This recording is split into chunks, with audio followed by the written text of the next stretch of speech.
에베전서 4장 4절에 보면 하나님께서 지으신 모든 것이 선함에 감사함으로 받으면 버릴 것이 없다 했습니다. 하나님이 짓고 하나님 우리에게 주신 것들이 전부 다 선한 것이기 때문에 우리가 감사함으로 받으면 하나도 버릴 것이 없다, 이런 말씀입니다. 하나님께서 우리에게 주신 선물들이 많은데 자연 만물은 정말 때묻지 않는 아주 순수한 것입니다. 이 자연 만물을 하나님께서 우리에게 선물로 주셨는데 이 자연 만물의 우리가 청량제와 같고 버릴 것이 없고 정말 우리에게 소중한 것입니다. 아름다운 자연에서 나오는 맑은 공기와 물, 그리고 온갖 종류의 과일들과 음식들, 땅에서 나오는 그런 동식물들이나 바다의 어류들, 풍성한 양식거리들은 우리의 건강을 지켜줍니다. 하나님이 주신 선물인 자연을 감사함으로 받고 자연과 잘 조화하고 잘 어울려 살면 사람이 건강하게 됩니다. 나는 자연인이다 라는 프로그램을 보면 참 부럽고 나도 그렇게 살고 싶다 라는 마음이 들기도 합니다. 근데 가만히 생각해 보면 그런 곳에서 하는 것은 반쪽짜리 행복에 불과합니다. 하나님께서 우리에게 또 다른 선물을 주셨는데 그것이 바로 사람입니다. 사람이 선물입니다. 하나님께서 우리에게 가정을 주시고 자녀를 주시고 배우자를 주시고 믿음의 사람을 주시고 이웃을 주시고 사람을 선물로 주셨습니다. 그래서 하나님이 주신 사람들을 소중하게 생각하고 그 사람들과 잘 어울릴 줄 아는 사람이 진정한 행복을 누리는 사람입니다. 사람들과 함께 연합하지 못하고 어울리지 않는 사람은 반쪽짜리 인생밖에 되지 않습니다. 요즘 점점 더 핵가족화되고 있고 혼자 사는 사람들이 많아집니다. 혼밥족, 혼자 밥 먹고, 혼술족, 혼자 술 먹고, 혼자 영화 보고, 혼자 놀고, 혼자 사는 사람들이 많은데 어떻게 보면 이것은 창조 질서에 어긋나는 것입니다. 나 홀로 고립된 삶, 이거 하나님 보시기에 좋지 않다라는 것이죠. 창세기 2장 18절에 보면 사람이 혼자 사는 것이 좋지 아니하니 내가 그를 위하여 돕는 배필을 지으리라 이렇게 했습니다. 하나님께서 아담 혼자 독처하는 것이 좋지 않았다. 영어로 보면 it is not good. 좋지 않다. 좋지 않다라는 거예요. 그래서 하나님이 돕는 배필 하와를 만드셨는데 하와를 만드시고 나서 하나님이 하신 말씀이 It was very good. 하나님 보시기에 심히 좋았더라. 혼자 있는 것은 하나님이 보시기에 안 좋다. 그리고 하와를 붙여주시고 나서 하나님 보시기에 심히 좋았다. 이 함께 어울리는 삶을 하나님이 그렇게 좋아하신다네. 오늘 본문에도 보면 형제가 연합하여 동거함이 어찌 그리 선하고 아름다운고. 연합하여 동거하는 모습을 보고 영어 성경에 보면 how good, how pleasant 이렇게 얘기합니다. 얼마나 좋은가, 얼마나 유쾌한가, 이 감탄하는 모습을 봐요. 형제가 연합하여 동거하는 삶을 보고 하나님이 너무너무 좋다, 너무너무 보기 좋다, 기분 좋다라고 하셨어요. 형제 자매들이 모여서 휴가나 명절이 되면 형제 자매들이 모여서 서로 음식을 나누어 먹고 웃으면서 윷놀이도 하고 서로 이렇게 우애 있게 노는 모습을 보면 부모가 보기 좋다, 이게 천국이다 하지 않겠습니까? 하나님의 자녀들이 서로 연합하여 살아가는 것을 보면 하나님이 보기 좋다, 정말 기분 좋다, 감탄하고 기뻐하신다라는 겁니다. 하나님이 이렇게 기뻐하는 삶을 살면 오늘 우리가 어떻게 되겠습니까? 오늘 본문을 통하여 하나님의 기쁨이라는 제목으로 앞으로 3시간 연속으로 말씀을 드릴 텐데 오늘은 하나님의 기쁨, 형제애에 대해서 말씀을 드립니다.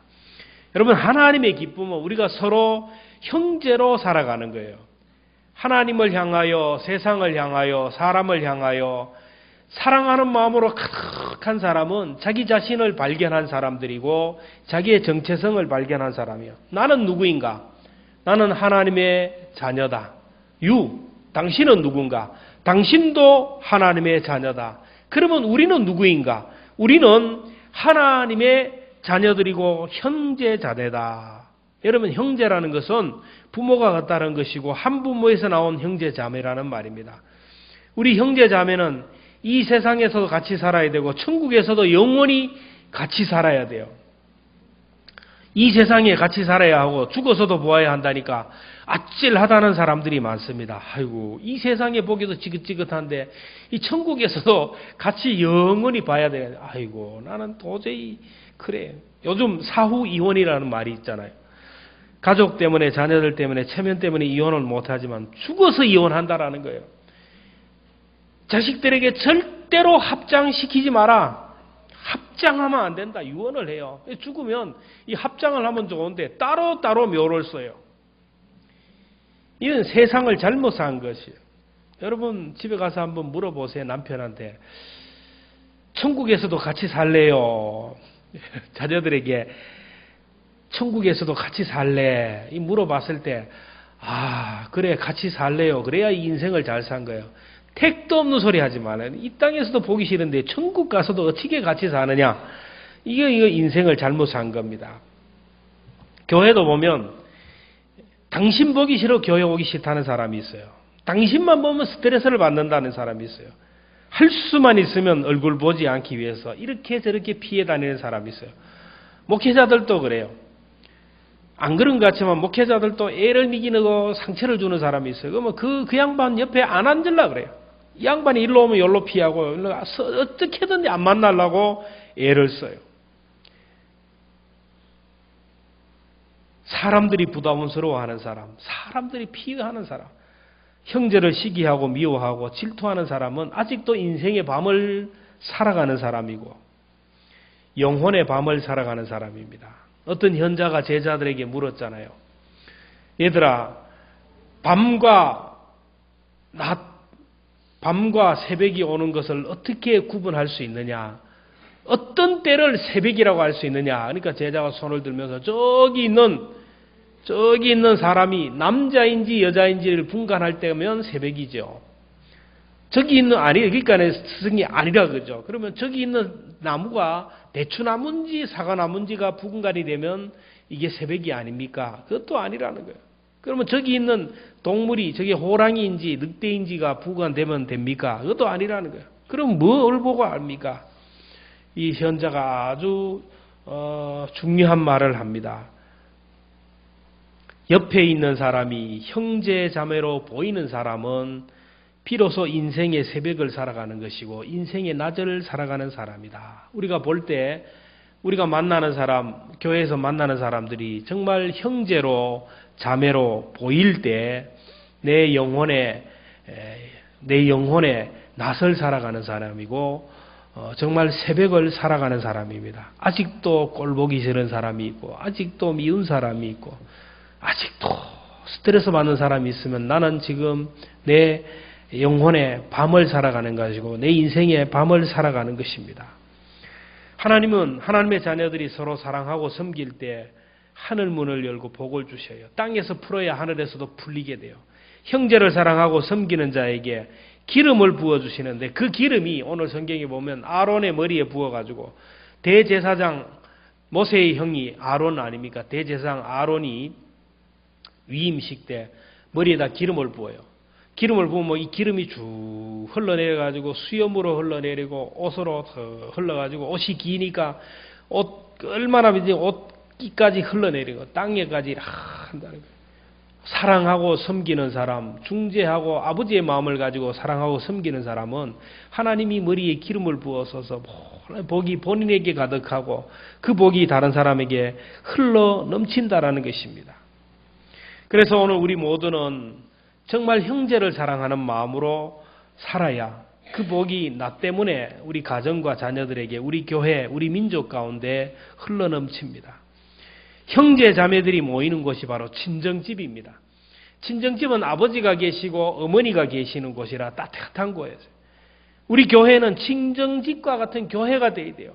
여러분, 친정집에 가면 마음이 편하지 않습니까? 마음대로 옷을 입어도 되고 몸빼를 입어든 팬티를 입어든 누가 신경 써요? 아무데 누워 자도 흠될 일도 없고 누구에게 잘 보일 필요도 없는 것이 친정집이고 형제관계입니다. 친정집에는 친정아버지가 계시고 친정어머니의 따뜻한 사랑이 있어요. 무슨 얘기든지 다 들어주고 다 이해하고 내 성격도 이해하고 내 허물도 다 이해하는 사람, 밤새도록 얘기하고 밤늦게 자고 아침 늦게 일어나도 누가 뭐라 그러지 않고 일어나도 따뜻하게 밥상 차려주는 것이 바로 친정집입니다. 트집 잡는 사람이 없어요. 우리 교회는 친정집과 같은 교회가 되어야 사람들이 이곳에서 평안을 누리게 되고 쉴 수 있어요. 우리 교회에 오면 어머니 영 보혜사 성령님이 따뜻하게 감싸주시고 어머니 영을 받은 형제 자매들이 서로 사랑하고 위로하고 격려하는 교회가 되어야 됩니다. 허물이 있어도 덮어주고 트집을 잡으려는 사람이 하나도 없고 교회에 오면 잘 보이려고 하는 사람도 없고 누구를 부러워하는 사람도 없고 뭐 그런 교회가 되어야 돼요. 그래서 사람들이 교회에 오고 싶은 마음이 드는 그런 교회가 되어야 됩니다. 오늘이 성령 강림 주일인데 우리 모두가 보혜사 성령 어머니의 영을 충만하게 받아서 친정집과 같은 친정집 가족과 같은 사람이 되어야 됩니다. 성령 충만한 사람은 친정집 어머니와 같고 형제 자매와 같아요. 우리 교회가 시집과 같으면 안 돼요. 시집에 가면 옷도 아무렇게나 입을 수도 없고 아무래도 누워도 안 되고 말도 조심하고 모든 것이 긴장돼요. 왜 그래요? 호랑이 같은 시아버지, 여우 같은 시어머니, 트집 잡는 시동생들, 시누이들이 있기 때문에. 그래서 명절에 시집에 가서 며칠만 하고 일을 하고 오면 몸살이 나고 병이 난다. 교회가 시집 같은 사람들이 모이면 안 됩니다. 그렇다면 나는 하나님 아버지 집에서 시어머니로 살아가는가? 아니면은 시동생, 시누이로 살아가고 있는지를 한번 생각해 봐야 됩니다. 나는 형제 자매의 약점만 보고 형제 자매의 허물만 들추는 사람입니까? 아니면 허물을 덮어주고 약점을 숨겨주는 사람입니까? 내 앞에서 사람들이 마음을 놓고 살아갑니까? 내 앞에만 오면 긴장하고 뭔가 트집 잡힐 것이 있고 약점이 잡힐 것이 있고 그 사람에게 뭔가 야단 듣고 트집 잡고 시비 걸 만한 거리를 찾으려고 하는 사람 앞에 오면 사람이 경기를 해요. 나만 보면 긴장하고 나만 보면 조심하고 나만 보면 피하고 있어요. 어머니 영으로 충만한 교회는 마음이 평안하고 교회에 오면 그렇게 편할 수가 없어요. 교회에 오면 스트레스를 받는다는 것은 시아버지, 시어머니가 많다는 것이고 검사가 많고 교사가 많다는 겁니다. 우리 모두가 성령 충만하여서 시어머니, 시아버지, 시동생, 시누이 이 십자를 다 뺄 수 있기를 바라고 정말 친정집과 같은 그런 교회를 만들 수 있기를 주의 이름으로 축복합니다. 우리가 또 형제는 여러분 조건 없이 주고 사랑하고 섬겨요. 가정마다 보면 옛날에 저희 어릴 때만 해도 가정에 보면 자녀들이 많아요. 잘난 나이가 있고 못난 나이가 있어요. 공부 잘하는 나이가 있고 공부 못하는 아이들이 많으니까 다 대학을 못 보내요. 그러니까 마지를 대학 보내면서 둘째, 셋째는 바라지를 하게 돼요. 공부 잘한 아들이 성공해가지고 형제들을 책임져요. 그래서 어른들이 늘 얘기합니다. 강한 자녀는 네가 있는 자녀가 없는 자녀를 보살펴야 된다라고. 교회도 마찬가지예요. 강한 사람이 있고 약한 사람이 있고 가진 사람이 있고 못 가진 사람이 있어요. 그런데 하나님께서는 강한 자는 약한 자를 도와주라고 했어요. 로마서 15장 1절에 보면 강한 자는 약한 자의 약점을 담당하고 자기를 기쁘게 하지 말고 이웃과 형제를 기쁘게 함으로 선을 이루고 덕을 세우라.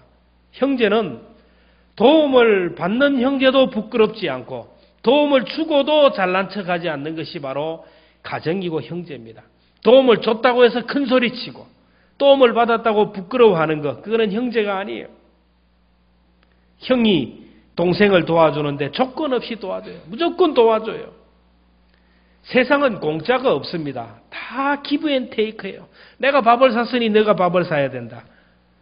내가 우리 집 애경사에 왔으니 니도 와야 된다. 그래서 부조를 할 때 보면 딱 부조계를 보고 저 집이 얼마 했나 딱 보고 그대로 해요. 그대로.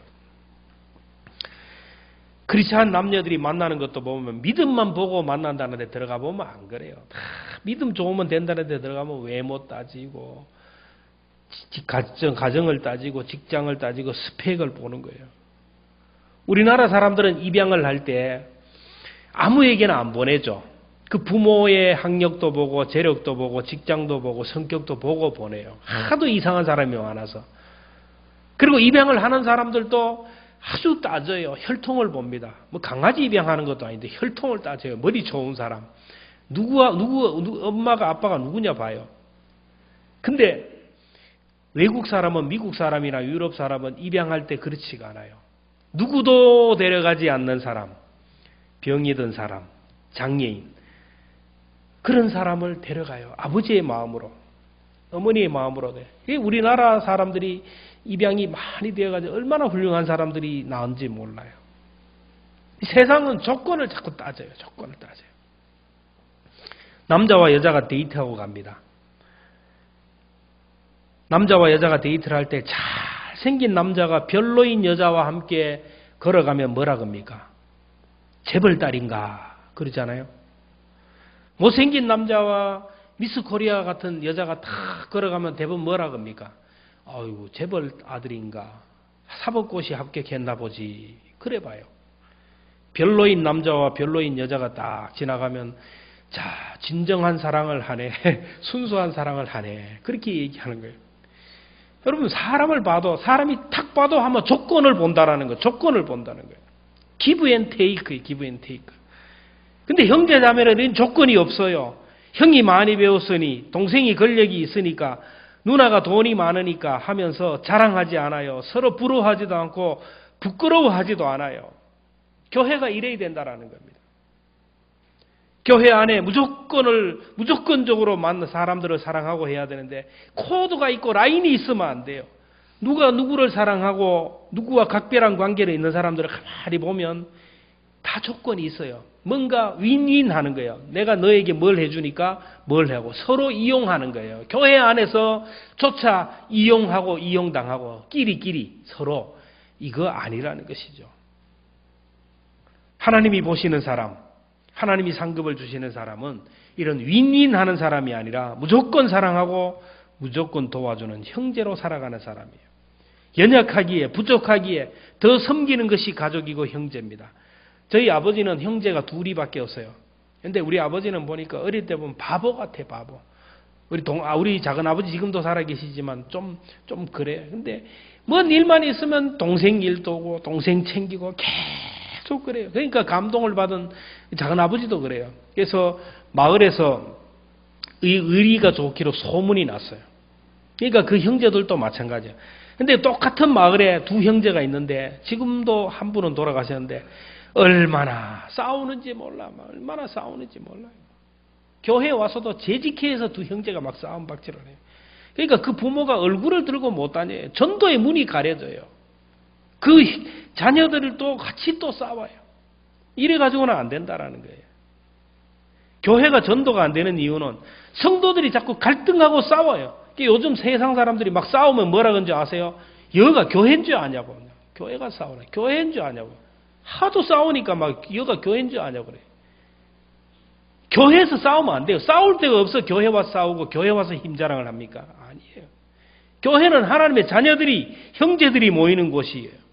싸우는 것이 아니고 도와주고 사랑하는 거예요. 병약한 지체가 있으면 내 가족처럼 위에서 기도하고, 기쁜 일이 있으면 함께 기뻐하고, 애경사에 오지 않았다 할지라도 가고 오고, 이게 형제예요, 형제. 형제가 앉아가지고 그래, 네가 우리 처갓집에 안 왔으니까 나도 안 간다. 그 쫀쫀한 가정이 되면 안 돼. 무조건이에요, 무조건. 형제는 조건이 붙지 않는 거예요. 그리고 진정한 형제는 형제가 잘못된 길을 가면 목숨 걸고 가로막는 거, 바른 길로 인도해요.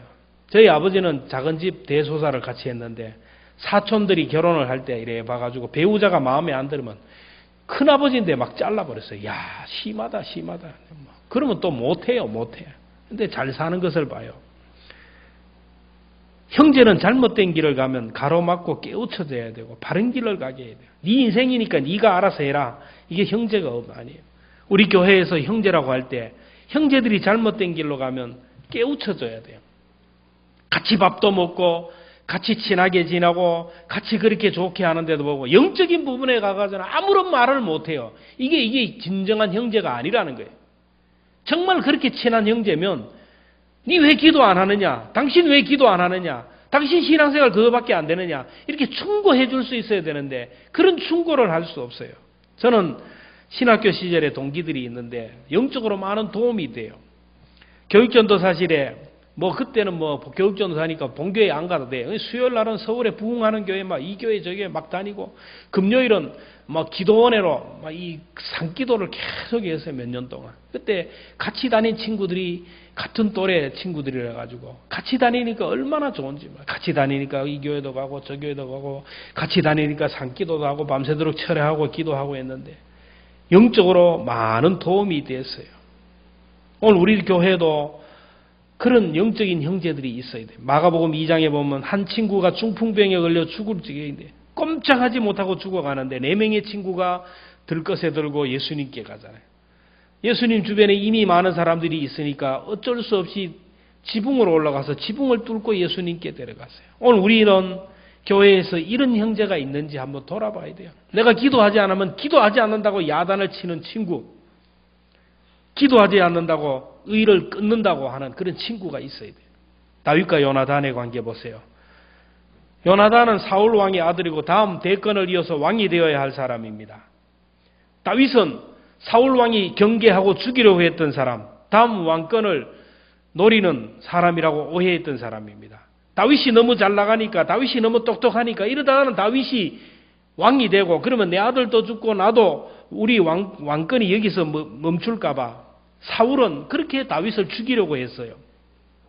요나단의 입장에서 보면 아버지의 대적자이고 어떻게 보면 자기 왕권을 가져갈 다윗이지만은 다윗을 형제로 생각했어요. 아버지가 다윗을 죽이려고 하잖아요. 그럴 때 순간순간 와서 다윗을 도와주었어요. 오늘 우리가 꼭 기억해야 됩니다. 자꾸 계산하고 따지면 안 돼요. 형제가 힘들어하면 무조건 도와주고 무조건 세워줘야 돼요. 그게 형제입니다.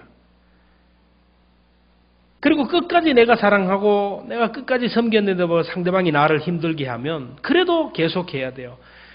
다윗도 사울을 경쟁자로 보지 않았어요. 한 하나님의 자녀의 형제로 보았어요.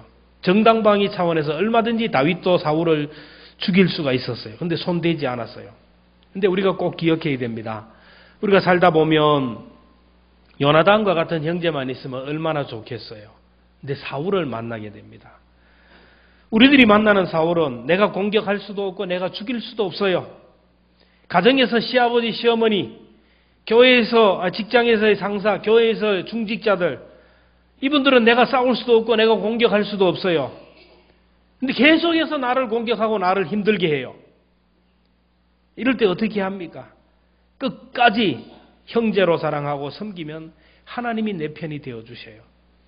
우리가 교회에서 사람을 경쟁자로 보면 불행한 인생이에요.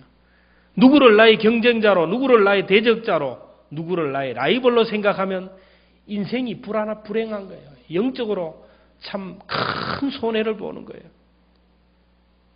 형제예요, 형제. 형제가 잘 되면 박수 쳐야 돼요. 형제가 잘 되면 박수 쳐야 돼요. 형제가 안 되면 마음이 아파야 돼요. 여러분 가족의 형제 중에 누가 잘 되면 배가 아파요?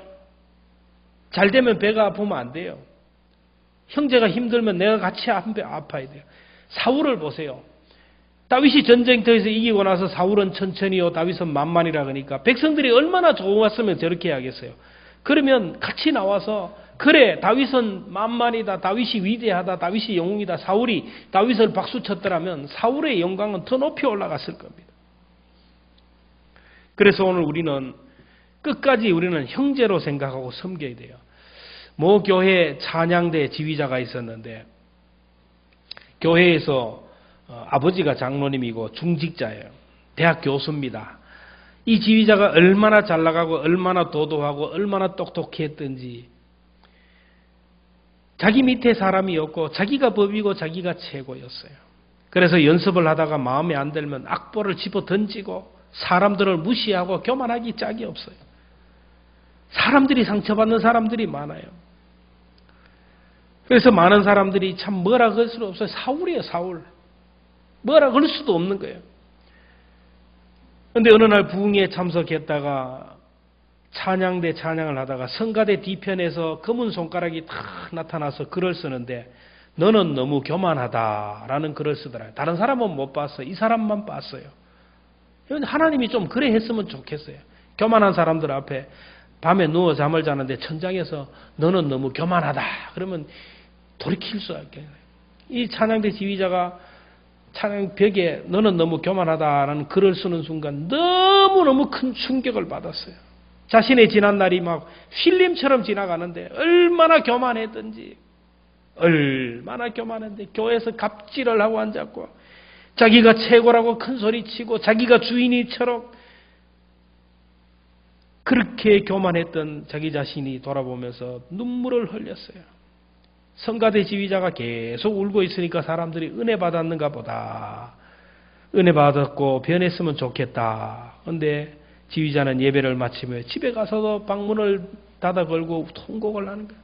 그렇게 교만하고 그렇게 오만불선했던 사람을, 나 같은 사람을 하나님이 데려가지 않으시고 너는 그만이라고 직분을 빼앗아가지도 아니하고 계속해서 이 일을 맡겨주신 그 하나님을 생각하니 얼굴을 들지 못해요. 나같이 교만하고 이렇게 오만불선한 나를 끝까지 그래도 치리하지 않고 위에서 기도했던 목사가 너무너무 감사하고 나같이 이렇게 하는데도 불구하고 성도들이 그렇게도 말하지 않고 묵묵히 따라주는 것에 대해서 감사했어요. 변화가 되었어요. 예배 시간마다 아멘 아멘 하며 말씀을 받고 은혜를 받기 시작해요. 찬송할 때는 립싱크만 있는데 목소리를 높여서 찬송하고 사람들을 위로하고 격려하는 칭찬하는 사람이 되었어요. 잘못을 지적하기보다 칭찬했어요. 한 사람의 변화로 인하여 찬양대가 변화가 되는 거예요. 교회가 변화되기 시작했다는 거예요. 오늘 성령 강림 주일입니다. 성령이 오늘 우리에게 임하심으로 인하여 내부터 변화가 돼요. 나부터. 그 내 정체성, 내 자아를 발견해요. 나는 하나님의 자녀예요. 내가 하나님의 자녀라면 내 옆에 있는 사람도 당연히 하나님의 자녀예요. 우리 모두는 형제예요. 한 피 바다 한 몸 이런 한 형제 자매인데 가족처럼 생각하고 그렇게 서로 사랑하고 섬길 때 우리 교회로부터 변화가 일어나고 우리의 삶이 변화가 일어난다는 거예요. 형제가 연합하여 동거함이 어찌 그리 선하고 아름다운고 형제의 사랑을 회복할 수 있는 우리 모두가 되기를 주의 이름으로 축복합니다.